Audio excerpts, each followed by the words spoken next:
Hello friends, कैसे हैं आप सब। प्रारंभिक नागरिक एवं कृषक विद्रोह आज हमारा चैप्टर है।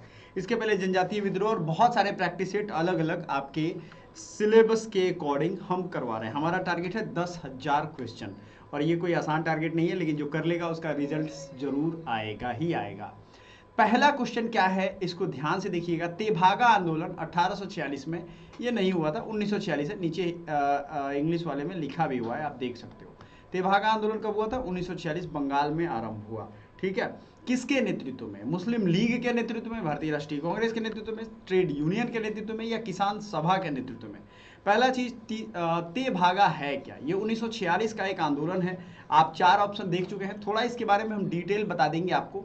ये आपको याद रखना है और समझना भी है, क्योंकि ये एग्जाम में पूछेगा ही पूछेगा। याद रखिएगा, ये जो तेभागा आंदोलन है, इसका मतलब है 3 भाग। आपने सुना होगा, आपके घर पे बटाई या आप खेती करने के लिए दूसरे को देते होगे, तो उसमें कुछ रूल होता है कि भाई आधा दे देना है या किलो पे कट्ठे पे देना है, ऐसा कुछ होता है। आपने ये जरूर फॉलो किया होगा, गांव या घर में आपने ये देखा होगा, है ना? देखा है, किसी को दिक्कत नहीं है। अब आप ये बताओ कि उसको देखने में, हिसाब में आपको जो समझ में आता है, वो हिसाब किस तरीके से कंडक्ट करवाया जाता है। कुछ तो होगा उसका बेस, कुछ तो बेस होगा ही होगा, ऐसा तो है नहीं कि कुछ बेस नहीं होगा। बेस होता है उसका, यानी कि आपको देना है, आधा देना है या 1/3 देना है या 1/2 देना है। तो उसके पहले, इस आंदोलन के पहले नियम था कि आधा देना था जिसका खेत था उसको, और आधा ले जाना था जो जोताई करता था, यानी जो वहां लेकर के खेती कर रहा है, यानी कि जोतेदार को भी देना था आधा, और जो किसान लेकर के खेती कर रहा है उसको आधा रखना था। ये थोड़ा मुश्किल चीज है, क्योंकि इस तरीके से नुकसान हो रहा था किसानों को। इसी के लिए किसान सभा इसमें लीड करता है और तेभागा आंदोलन में कहता है कि नहीं, हम तेभागा आंदोलन में 2/3 फसल देने की बात हुई थी। और एक फेमस कोट है, निज खमरे के धन तोलो, मतलब हमारे घर के द्वार, आप समझते हो ना, ग्रामीण क्षेत्रों में क्या आप लोगों द्वार पे कहते हैं उसे, तो द्वार पे जाएगा और वहां पे फसल का बंटवारा होगा। आप सोचो कि फसल खेतों में बंटवारा भी नहीं होगा और जो जमींदार है उसके घर भी नहीं होगा। क्यों भाई? क्योंकि जमींदार बेईमानी करेंगे या गुंडई करेंगे तो फिर रोकेगा कौन? तो किसान सभा राइट आंसर है। आगे बढ़े, दूसरा नंबर इसका हो गया किसान सभा के नेतृत्व में, क्योंकि सारे किसान आंदोलन जो है यहीं से आगे चल के हुए थे। 1920 में आयोजित all India trade union Congress के उद्घाटन सत्र की अध्यक्षता किसने की थी? Who had presided over? अब 1920 का ये जो ट्रेड यूनियन कांग्रेस है, ये सही बात है, इसकी स्थापना हुई थी, तो पहले इसके अध्यक्ष कौन थे, यही पूछ रहा है। लाला लाजपत राय, बाल गंगाधर तिलक, बिपिन चंद्र पाल और सुरेंद्र नाथ बैनर्जी। ये आपको पता होगा। दीवान चमन लाल इसके जनरल सेक्रेटरी थे, याद रखिएगा, और अध्यक्ष थे लाला लाजपत राय। कौन थे अध्यक्ष? लाला लाजपत राय। निम्नलिखित में किस कारण से भारत में 20वीं शताब्दी के आरंभ में नील की खेती का ह्रास हो गया? याद रखिएगा, इंडिगो रिवॉल्यूशन होता है कहां पे? 1857 की क्रांति के ठीक पहले। ठीक है ना? ये सॉरी, उसके ठीक बाद, पहले नहीं, बाद में 1859 की बात हुई। तो इनका कहना है ह्रास तो हुआ 20वीं सदी के आरंभ में, किस कारण से? नील उत्पादकों को कहते हैं अत्याचार, या नई खोजों के कारण विश्व बाजार में उसका अलाभकारी होना, ये भी एक रीजन मान सकते हैं। नील की खेती का राष्ट्रीय नेताओं द्वारा विरोध किया जाना, उत्पादकों के ऊपर सरकार का नियंत्रण, कोई तो रीजन होगा। नील की खेती में अब उतने प्रॉफिट नहीं हो रहे थे। जब प्रॉफिट जिस खेती में नहीं होगा और वो खेती इंडिया में हो रही है, तो जो खेती कर रहा है उसी पे सबसे ज्यादा अत्याचार होगा। B is the right answer. अब आपको समझाते हैं कि यहाँ खेल क्या हुआ था। देखो, नील के पौधे की खासियत होती है कि जिस जमीन में ये होता है उसमें बहुत उपजता नहीं बचती है। अब मान लो हमारे पास, किसी व्यक्ति के पास 1 बीघा यानी 20 कट्ठा खेत है। इस 20 कट्ठा में अगर आपने रोप दिया तो आपके पास अनाज कहाँ से आएगा खाने को? और ये आपने पैसे के लालच में रोप दिया तो पैसा भी तब तक आएगा जब तक इसका डिमांड रहेगा। पैसा क्यों रुक गया ये समझ लो। पैसा इसलिए रुका क्योंकि नई खोजें हो गई, नई डिस्कवरी हो गई, और जब भी नई डिस्कवरी हुई इसके बारे में, उसके बाद से इसका डिमांड घट गया। लोग जो है दूसरे कलर से नील बनाने लगे आर्टिफिशियली। समझ में आया कि नहीं आया? आर्टिफिशियली ये किया जाने लगा। क्लियर है? ये आप ध्यान रखिएगा। अगला है सूची 1 और सूची 2 से मिलान करिए। रामपा विद्रोह Pabna peasant, Bengal indigo, Jaintia rebellion. Rampa विद्रोह कहाँ हुआ था, और नहीं कहाँ तो है ही, आपको याद रखना है कब हुआ था। पावना और बंगाल इंडिगो की कहानी अगर हम देखें तो 59 से 60 में ये कहानी शुरू होती है। 59 से 60 में ये कहानी शुरू होती है, किसकी? नील विद्रोह की, है ना। 59 से 60 में नील विद्रोह की कहानी शुरू होती है, समझ में आ गया। रामपा रिबेलियन। अब यहाँ एक चीज याद रखिएगा, ये जो बंगाल इंडिगो रिवोल्ट है ये 1859 से 60 में है। क्लियर हो गया। पावना और जयंतिया रिबेलियन ये आपको बताना है। ऑप्शन भी अगर आप मिलाना चाहो तो यहाँ पे मिला सकते हो। तो ए का 2 होगा, बी का 4 होगा, सी का 1 होगा और डी का 3 होगा। ठीक है।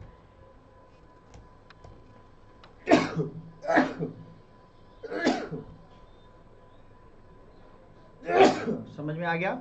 Sorry for that. आप हम लोग को हम लोग इधर देख लेते हैं।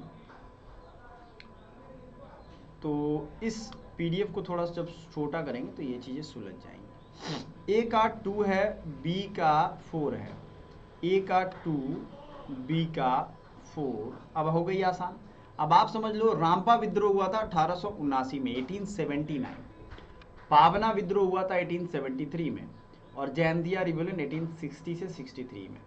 याद रखिएगा, जब भी ऐसा क्वेश्चन हो तो मैंने आपको करके दिखाया कि पहला जो भी मैच कर जाए, जो आपको याद हो वो मैच करिए और ऑप्शन देखिए। जैसे ही आप ये करेंगे आपको इसका आंसर मिल जाएगा। तो वीवीआई ट्रिक है, इसमें समझ के रखिएगा।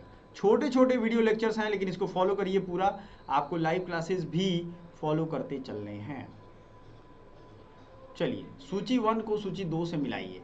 पावना रिवोल्ट कब हुआ था? ए का देखो, ए का याद करना 1921-22 की कहानी है, ये हो गया। संथाल ए का हो गया। पावना अभी देखा आपने 1873 से 85। ताना भगत आंदोलन, ताना भगत आंदोलन, बुद्धू भगत, जतरा भगत, ताना भगत, ये सब रिलेटेड चीजें हैं। तो आपने बी का 3 किसमें देखा है? बी का 3 तो इसमें भी है, इसमें भी है, यानी कि ये दोनों नहीं होगा। ए का जो है हो गया पावना, बी ए का 1, ए का 2 है ना, बी का कितना 1।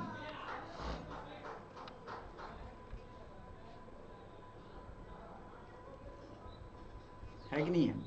तो 2 आपने मिलान कर लिया तो आपको खुद समझ में आ जाएगा कौन है इसका राइट आंसर।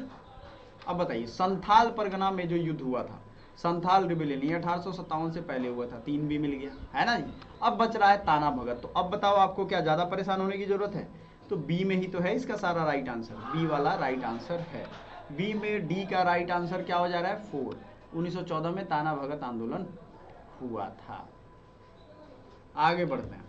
तालुकदार कौन था? तालुकदार, तालुका आपने सुना होगा, ये तालुका वो तालुका, इन सब में तालुकदार का अपना एक रूल होता है।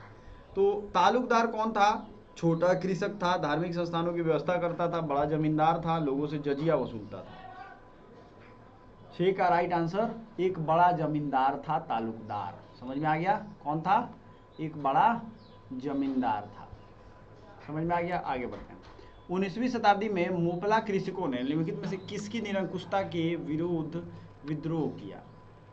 मोपला पीजेंट, मोपला आंदोलन किसके अगेंस्ट में हुआ था? मुस्लिम शासक, ब्रिटिश शासक, हैदराबाद का निजाम या हिंदू जमींदार? मोपला रिवेलियन कब हुआ था? पहली चीज याद रखिएगा, मोपला में वहां के जो जमींदार थे वो हिंदू थे, ठीक है, और जो उस पर खेती करते थे वो मुस्लिम कृषक थे। तो जमींदारों के खिलाफ ही ये हुआ था, क्योंकि उन्होंने कुछ उसमें मनमाना करने लगे। तो भाई जाहिर सी बात है, टैक्स बढ़ाएंगे या कुछ करेंगे तो होगा ही। निम्नलिखित विद्रोहों में से किसको बंकिम चंद्र चटर्जी ने अपने आनंद मठ उपन्यास में उल्लेखित किया? बहुत अच्छा ही। भील, विष्णुपुर वीरभूम विद्रोह, रंगपुर और दीनापुर विद्रोह, सन्यासी विद्रोह। बताइएगा, ये सन्यासी विद्रोह बड़ा जबरदस्त विद्रोह था। इस विद्रोह की कहानी मैं आपको बताता हूँ। सन्यासी विद्रोह में दरअसल हुआ ये था, ये 1879 की बात है, कि सन्यासी अपना तलवार भाला ये सब लेके घूमते थे। सन्यासियों का काम है घूम घूम कर भीख मांगना, खाना, प्रभु का कीर्तन करना, है ना। और देखते थे जहाँ अंग्रेज कम संख्या में है या जहाँ उनको दिक्कत लगता था उनको उसी त्रिशूल से घोंप देते थे, है कि नहीं। सन्यासी रिवोल्ट है ये 1-2 साल नहीं चला, ये 20 साल तक लगभग चलता रहा है। फिर बहुत इसका दमन किया गया तब जाकर के खत्म हुआ। कूका आंदोलन, कूका के लीडर थे भगत जवाहर मल। अच्छा मैंने आंसर ही बता दिया क्या आपको? भगत जवाहर मल तो एक लीडर है, दूसरे लीडर बताइए। तो याद रखिएगा गुरु रामदास ये नहीं है, गुरु रामदास अमरदास ये दोनों क्या थे? ये सिख धर्म में वाले गुरु हैं। गुरु नानक ये सिख धर्म के संस्थापक है। गुरु गोविंद सिंह ये भी सिख धर्म से ही जुड़े हैं। तो अब बताइए कि गुरु राम सिंह यही राइट आंसर है ना। कूका मूवमेंट, कूका आंदोलन की नींव पड़ी थी। कूका आंदोलन थी कहाँ की? बंगाल, बिहार, पंजाब या महाराष्ट्र? कूका आंदोलन कहाँ का नींव था बताइए जरा। कूका आंदोलन पंजाब में अवेलेबल है। समझ में आया? आगे बढ़ते हैं। बंगाल के तिभागा किसान आंदोलन की क्या मांग थी? The demand for Tebhaga peasant movement in Bengal. Tebhaga, Tebhaga 3 भाग यानी 1/3 और 2/3, ठीक है। भूमि का वास्तविक खेतीहार, ये आपको पूरा देखना है तो आप लोग यहाँ देख लो। इसको पूरा मैं लाइटली कर देता हूँ ताकि आपको दिख जाए। जमींदारों के हिस्सेदारों को फसल के आधे भाग से कम करके 1/3 करना, ठीक है। ये भी एक तरीके से कहते हो जमींदार को 1/3 देंगे तो अपने घर 2/3 ले जाएंगे।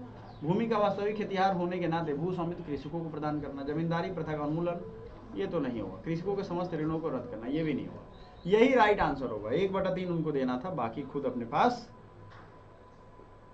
रखना था। नील क्रांति का नेतृत्व निम्नलिखित में से किसने किया था? Who among the following were the leaders of indigo revolt? Dinabandhu Mitra, Digambar Biswas, ABCD option है। बुद्धू भगवत, झिंझरी मन की, बिरसा मुंडा, ये तो मुंडा विद्रोह है।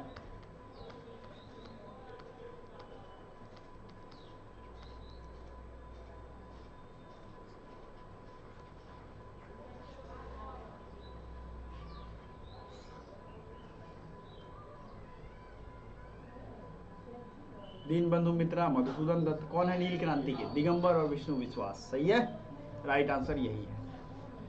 आगे बढ़ते हैं। संबलपुर में अनेक ब्रिटिश विरोधी विद्रोहों का नेता निम्नलिखित में से कौन था? तीरथ सिंह, कट्टबोम्मन, सुरेंद्र साई, सईद अहमद बरेलवी। सैयद अहमद बरेलवी, ठीक है ना। संबलपुर की अब पर्टिकुलर बात हो रही है तो आपको ये याद रखना है 13 का B. Surendra Sai is the right answer. Sambalpur कहाँ है भाई?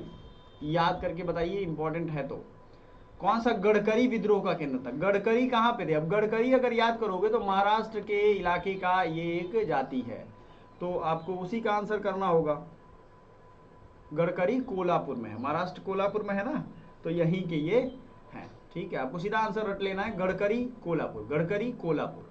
आगे बढ़े, चलो।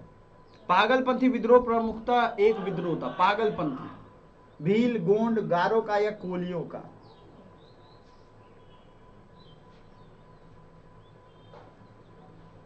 गारो का था, ठीक है। 1924 का बंगाल का तारकेश्वर आंदोलन निम्नलिखित में से किसके विरुद्ध था? Tarakeswar movement in 1924।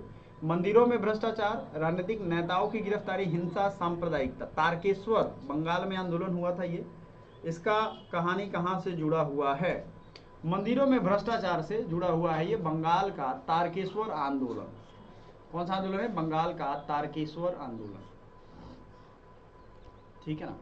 महाराष्ट्र में रामोसी कृषक जत्था किसने स्थापित किया था? न्यायमूर्ति रनाडे, गोपाल कृष्ण गोखले, वासुदेव बलवंत फड़के, ज्योतिबा फूले।